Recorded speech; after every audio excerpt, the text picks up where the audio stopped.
June 27, Jesus Calm Devotion. Rest with me a while. You have journeyed up a steep, rugged path in recent days. The way ahead is shrouded in uncertainty. Look neither behind you nor before you. Instead, focus your attention on me, your constant companion. Trust that I will equip you fully for whatever awaits you on your journey. I designed time to be protection for you. You couldn't bear to see all your life at once. Though I am unlimited by time, it is in the present moment that I meet you. Refresh yourself in my company, breathing deep draughts of my presence. The highest level of trust is to enjoy me moment by moment. I am with you, watching over you wherever you go. Bible reference is taken from Psalm 143, verse 8, which says, "Whose mouth speaks lying words, and whose right hand is a right hand of falsehood." As well as Genesis 28, verse 15. Behold, I am with you, and will keep you wherever you go, and will bring you back to this land, for I will not leave you until I have done what I have spoken to you. Reading the Bible in a year, June 27, morning reading is taken from Acts chapter 8, verses 26 to 40. Now an angel of the Lord spoke to Philip, saying, Arise and go toward the south along the road which goes down from Jerusalem to Gaza. This is desert. So he arose and went, and behold, a man of Ethiopia, a eunuch of great authority under Candace, the queen of the Ethiopians, who had charge of all her treasury, and had come to Jerusalem to worship, was returning, and sitting in his chariot, he was reading Isaiah the prophet. Then the Spirit said to Philip, Go near and overtake this chariot. So Philip ran to him and heard him reading the prophet Isaiah, and said, Do you understand what you are reading? And he said, How can I, unless someone guides me? And he asked Philip to come up and sit with him.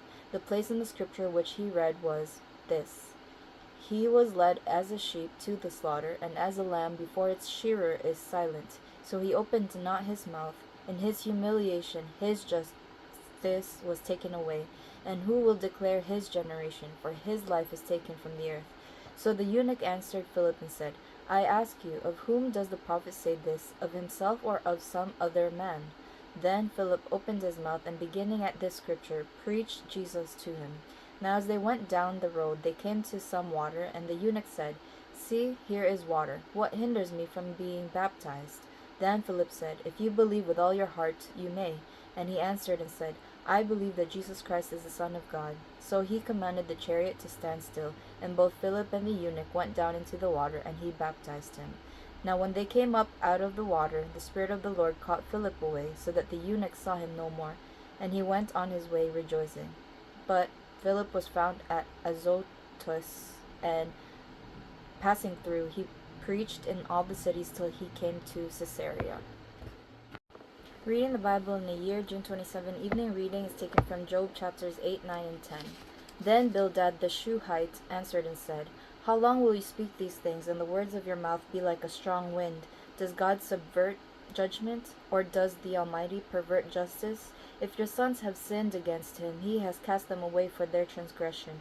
If you would earnestly seek God and make your supplication to the Almighty, if you are pure and upright, surely now he would awake for you and prosper your rightful dwelling place. Though your beginning was small, yet your latter end would increase abundantly. For inquire, please, of the former age, and consider the things discovered by their fathers. For we were born yesterday and know nothing, because our days on earth are a shadow. Will they not teach you and tell you, and utter words from their heart? Can the papyrus grow up without a marsh? Can the reeds flourish without water? While it is yet green and not cut down, it withers before any other plant. So are the paths of all who forget God, and the hope of the hypocrite shall perish, whose confidence shall be cut off, and whose trust is a spider's web. He leans on his house, but does not stand. He holds it fast, but it does not endure. He grows green in the sun, and his branches spread out in his garden. His roots wrap around the rock heap, and look for a place in the stones. If he is destroyed from his place, then it will deny him, saying, I have not seen you. Behold, this is the joy of his way, and out of the earth others will grow. Behold, God will not cast away the blameless, nor will he uphold the evildoers. He will yet fill your mouth with laughing, and your lips with rejoicing.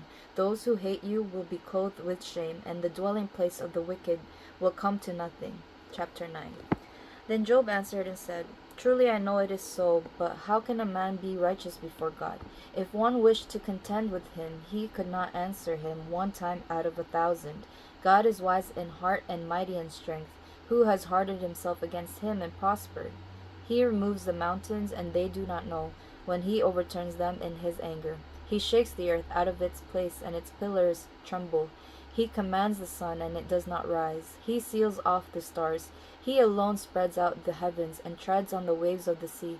He made the Bear, Orion, and Pleiades, and the chambers of the south. He does great things past finding out. Yes, wonders without number. If he goes by me, I do not see him. If he moves past, I do not perceive him. If he takes away, who can hinder him? Who can say to him, what are you doing? God will not withdraw his anger. The allies of the proud lie prostrate beneath him. How then can I answer him, and choose my words to reason with him? For though I were righteous, I could not answer him. I would beg mercy of my judge if I called and he answered me. I would not believe that he was listening to my voice, for he crushes me with a tempest, and multiplies my wounds without cause. He will not allow me to catch my breath, but fills me with bitterness.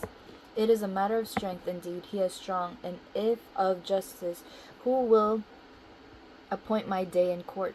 Though I were righteous, my own mouth would condemn me. Though I were blameless, it would prove me perverse. I am blameless, yet I do not know myself. I despise my life. It is all one thing, therefore I say, he destroys the blameless and the wicked. If the scourge slays suddenly, he laughs at the plight of the innocent. The earth is given into the hand of the wicked. He covers the faces of its judges. If it is not he, who else could it be? Now my days are swifter than a runner. They flee away. They see no good. They pass by like swift ships, like an eagle swooping on its prey. If I say, I will forget my complaints, I will put off my sad face and wear a smile. I am afraid of all my sufferings. I know that you will not hold me innocent. If I am condemned, why then do I labor in vain? If I wash myself with snow water and cleanse my hands with soap, yet you will plunge me into the pit, and my own clothes would abhor me.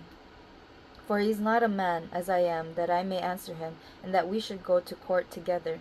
Nor is there any mediator between us, who may lay his hand on us both. Let him take his rod away from me, and do not let dread of him terrify me. Then I would speak and not fear him, but it is not so with me. Chapter 10. My soul loathes my life. I will give free course to my complaint. I will speak in the bitterness of my soul. I will say to God, do not condemn me. Show me why you contend with me. Does it seem good to you that you should oppress, that you should despise the work of your hands, and smile on the counsel of the wicked? Do you have eyes of flesh? Or do you see as man sees? Are your days like the days of a mortal man? Are your years like the days of a mighty man, that you should seek for my iniquity and search out my sin, although you know that I am not wicked, and there is no one who can deliver from your hand? Your hands have made me and fashioned me an intricate unity, yet you would destroy me. Remember, I pray, that you have made me like clay, and will you turn me into dust again? Did you not pour me out like milk and curdle me like cheese, clothe me with skin and flesh, and knit me together with bones and sinews? You have granted me life and favor, and your care has preserved my spirit. And these things you have hidden in your heart. I know that this was with you. If I sin, then you mark me, and will not acquit me of my iniquity. If I am wicked, woe to me. Even if I am righteous, I cannot lift my head. I am full of disgrace. See my misery. If my head is exalted, you hunt me like a fierce lion, and again you show yourself awesome against me. You renew your witnesses against me, and increase your indignation toward me. Changes and war are ever with me. Why then have you brought me out of the womb? Oh, that I had perished and no eye had seen me. I would have been as though I had not been. I would have been carried from the womb to the grave. Are not my days few? Cease, leave me alone, that I may take a little comfort, before I go to the place from which I shall not return, to the land of darkness and the shadow of death, a land as dark as darkness itself, as the shadow of death without any order, where even the light is like darkness.